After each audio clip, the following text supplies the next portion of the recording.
Merci Hippolyte et oui, pour nous apporter la lumière de Bethléem donc en provenance de Vienne. Je sais que je vais ajouter ce quelque chose. Oui.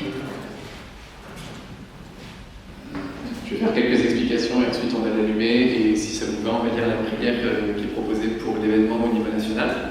Donc c'est la lumière de la paix de Bethléem. Elle est ramenée par les scouts autrichiens chaque année depuis Bethléem. Cette année, c'est une jeune chrétienne qui habite à Bethléem, qui s'est transportée jusqu'en Jordanie, et ensuite elle est arrivée en Autriche. À cet endroit-là, des scouts de plusieurs pays, enfin pas mal de pays, on a même eu des Chiliens cette année, se retrouvent, allument eux-mêmes leur petite bougie à la flamme de la lumière, et ensuite rentrent dans leur pays respectif pour la diffuser. Et donc on est content d'être, vous êtes les premiers à Paris à recevoir la lumière, puisque le reste de la délégation est en train de descendre pour la célébration au Luxembourg. Voilà. Et si ça vous va, du coup, Louis va vous lire la prière qui est proposée pour l'événement.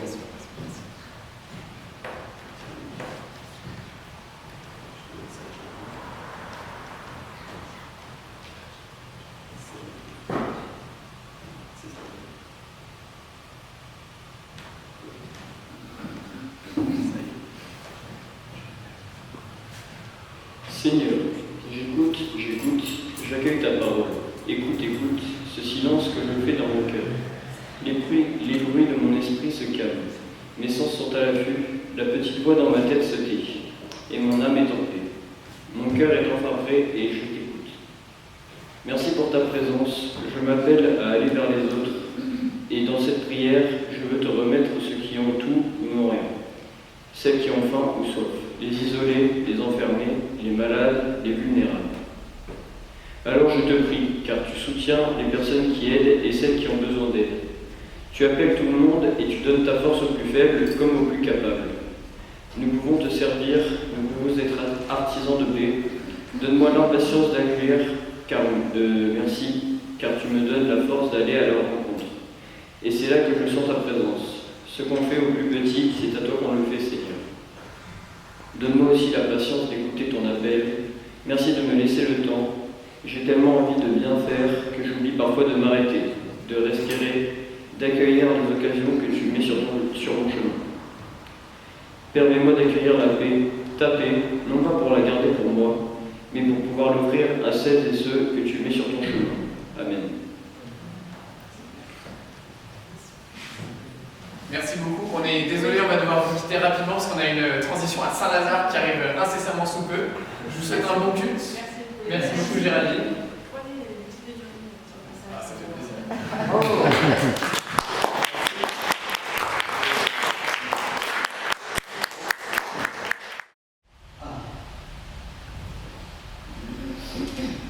Alors, les textes de ce jour, je prends dans l'évangile de Matthieu deux textes qui nous parlent de Jean-Baptiste, auquel il a été fait allusion tout à l'heure. Donc d'abord au chapitre 3, les 12 premiers versets de l'évangile du chapitre 3, et ensuite au chapitre 11, les versets 2 à 11. Donc Matthieu chapitre 3, versets 1 à 12. En ces jours-là, parlait Jean le Baptiste, proclamant dans le désert de Judée, convertissez, le règne des cieux s'est approché. C'est lui dont avait parlé le prophète Isaïe quand il disait « Une voix crie dans le désert, préparez le chemin du Seigneur, rendez droit ses sentiers. » Jean avait un vêtement de poil de chameau et une ceinture de cuir autour des reins. Il se nourrissait de sauterelles et de miel sauvage. Alors, Jérusalem, toute la Judée et toute la région du Jourdain se rendaient auprès de lui. Il se faisait baptiser par lui dans le Jourdain en confessant leurs péchés.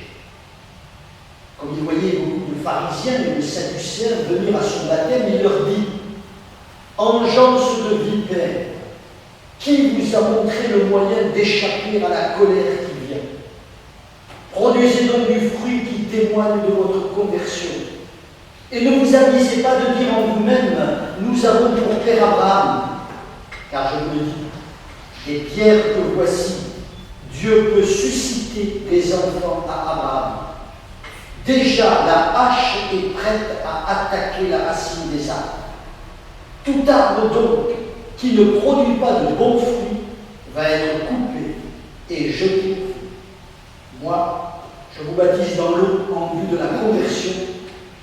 Mais celui qui vient après moi est plus fort que moi. Je ne suis pas digne de lui ôter ses sandales. Lui, il vous baptisera dans l'Esprit Saint et le feu. Il a sa pelle à vanner à la main. Il va nettoyer son air et recueillir son blé dans le grenier. Mais la balle, il la brûlera au feu qui ne s'éteint pas. Et puis un peu plus loin, au chapitre 11, versets 2 à 11. Or, Jean, dans sa prison, avait entendu parler des œuvres du Christ. Il l'envoya demander par ses disciples, es-tu celui qui doit venir ou devons-nous en attendre d'autres? Et Jésus leur répondit, allez, rapportez à Jean ce que vous entendez et voyez. Les aveugles retrouvent la vue, et les boiteux marchent droit. Les lépreux sont purifiés, et les sourds entendent. Les morts ressuscitent, et la bonne nouvelle est annoncée aux pauvres. Et heureux, celui qui ne tombera pas à cause de moi. Comme il s'en allait, Jésus se mit à parler de Jean aux foules. Qu'êtes-vous allé voir au désert? Un roseau secoué par le vent? Alors, qu'êtes-vous allé voir? Un homme vêtu d'habits élégants? Mais ceux qui portent des habits élégants sont dans les demeures des rois. Alors, qu'êtes-vous allé voir? Un prophète? Oui, je vous déclare, et plus qu'un prophète. C'est celui dont il est écrit, voici, j'envoie mon messager en avant de toi, il préparera ton chemin d'eau. En vérité, je vous déclare, parmi ceux qui sont nés d'une femme, il ne s'en est pas levé de plus grand que Jean le Baptiste. Et cependant, le plus petit dans le royaume des cieux est plus grand que lui.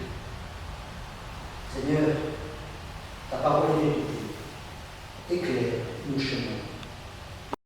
Voyez-vous, il y a quand même quelque chose d'étonnant dans la figure de Jean-Baptiste.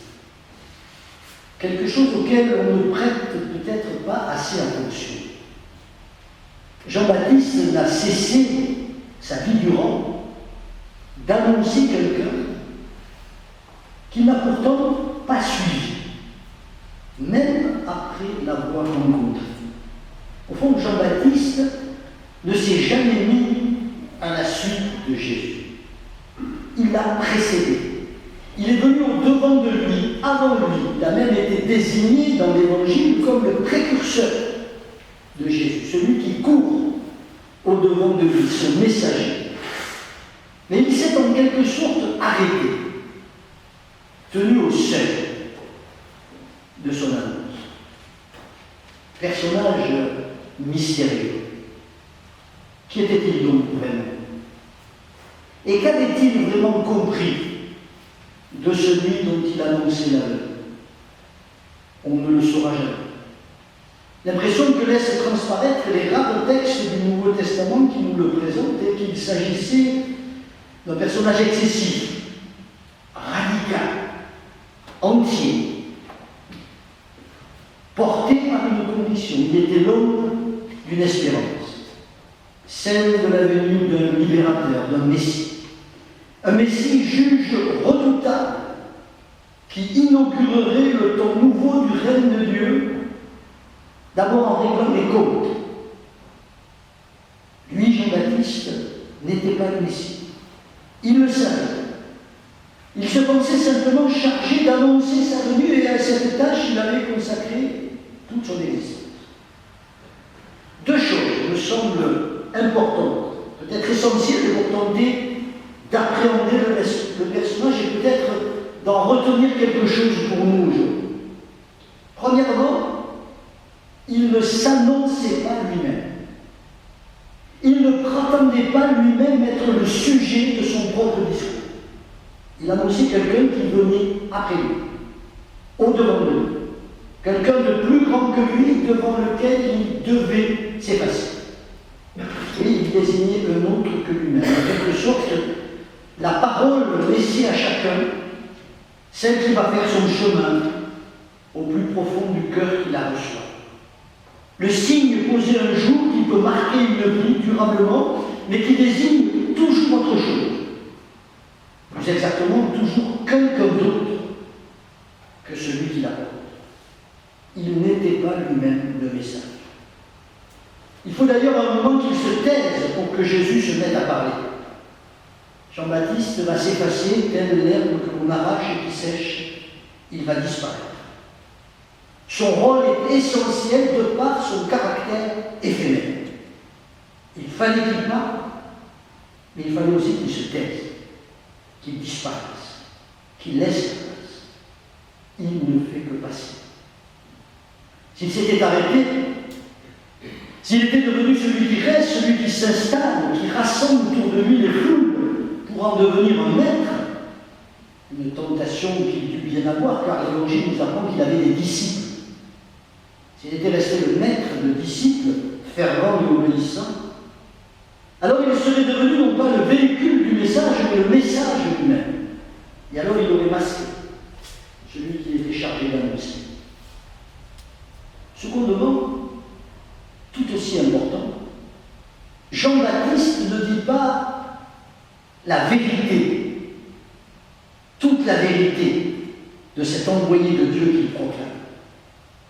Comment cela serait-il possible, puisqu'au départ, il ne le connaît pas, et même l'eût-il connu, voir les disciples qui ne cessent de passer à côté, en écart, avec le message même de leur maître.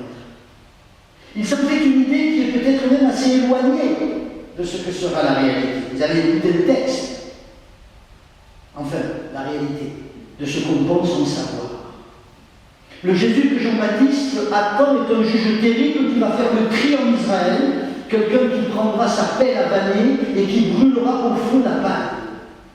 Jésus, lui, tel que le même évangile en témoigne, se présente comme la bonne nouvelle pour les pauvres.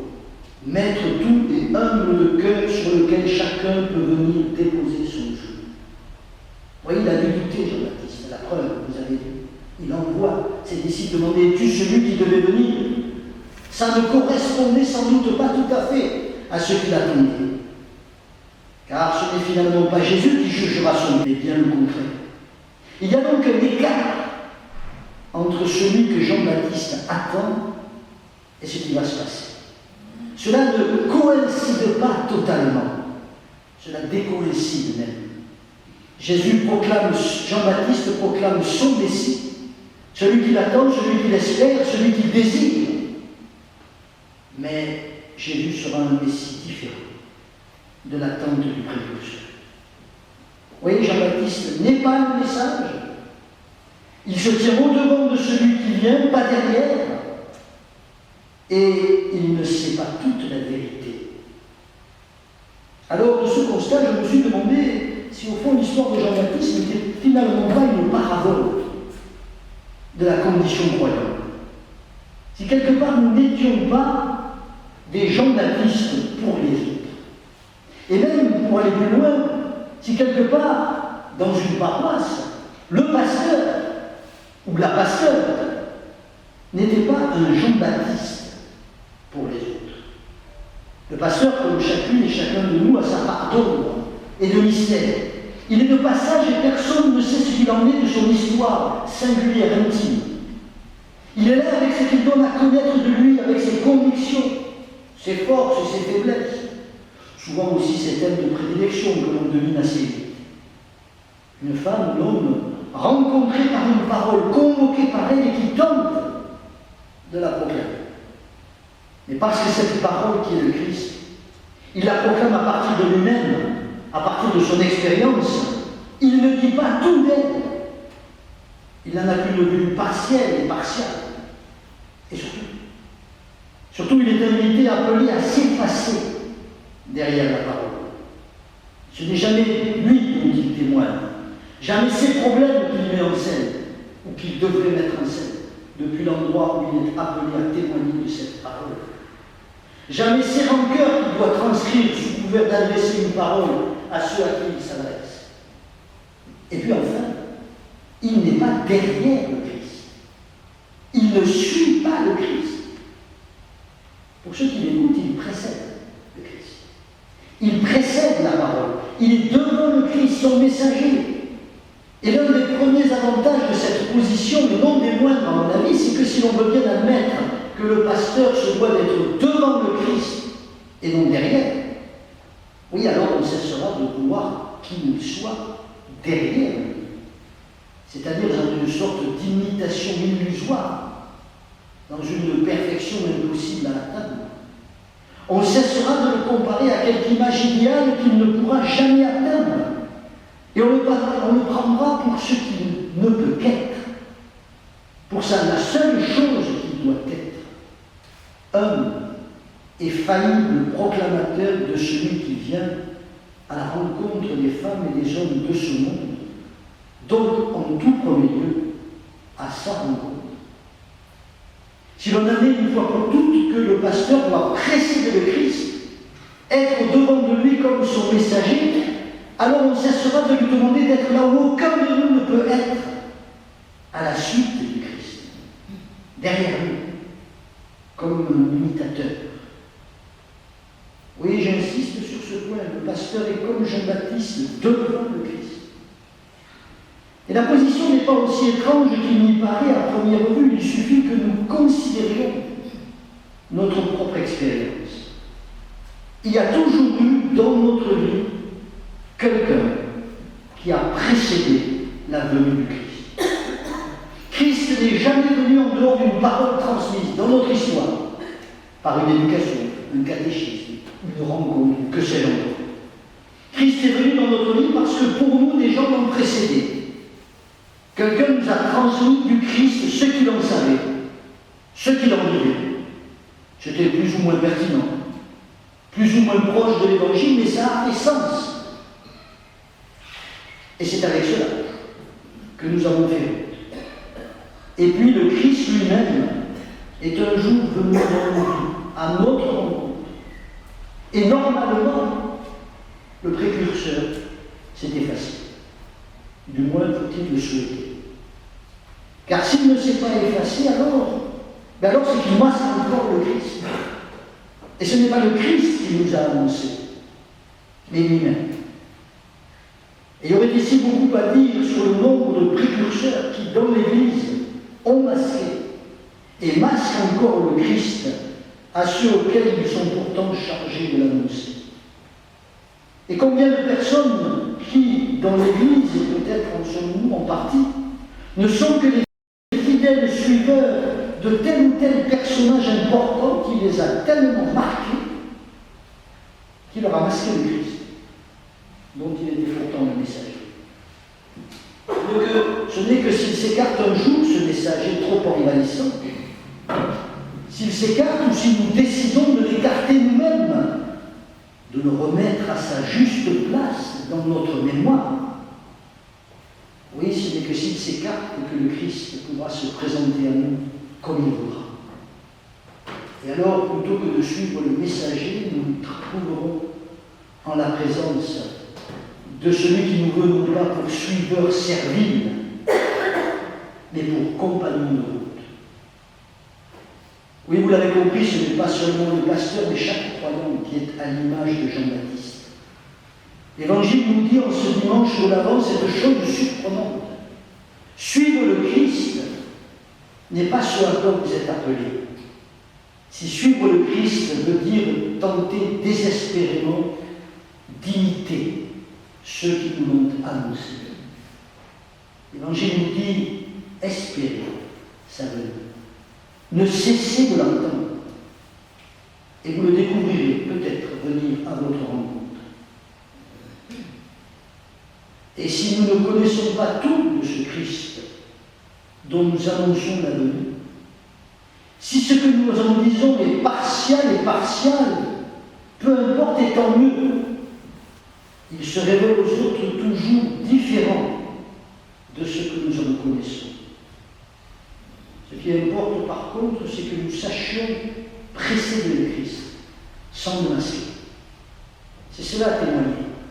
Non pas suivre une chimère avec laquelle nous courons et nous aimerions que les autres courent, mais désigner du doigt celui qui vient dans la vie des humains, sans que nous puissions le contrôler. Désigner ce quelqu'un du doigt pour les autres et nous effacer. Oui, l'Évangile nous dit aujourd'hui, vouloir suivre Jésus, vouloir se mettre derrière lui, c'est prendre le problème par le mauvais côté. Passe devant. Va vers toi pour reprendre l'invitation faite à Abraham. Alors une nouvelle façon de suivre celui qui ne cesse de venir à nos rencontres peut naître. Et elle peut prendre la forme de ce que Kierkegaard exprime à sa manière si singulière et sur laquelle je voudrais terminer. Ainsi dit-il, celui qui a choisi de suivre Christ avance sur le chemin. Et quand il lui faut aussi faire l'expérience de la force du monde et de sa propre faiblesse, quand la lutte avec la chair et le sang le remplit d'angoisse, quand le chemin devient pénible, encombré d'ennemis et vide d'amis, la douleur lui arrache alors ce soupir. Je vais seul. Mon cher auditeur, si un enfant apprenant à marcher venait en pleurs dire à une grande personne « Je marche seul », celle-ci ne lui répondrait-elle pas « Mais c'est magnifique, mon enfant ».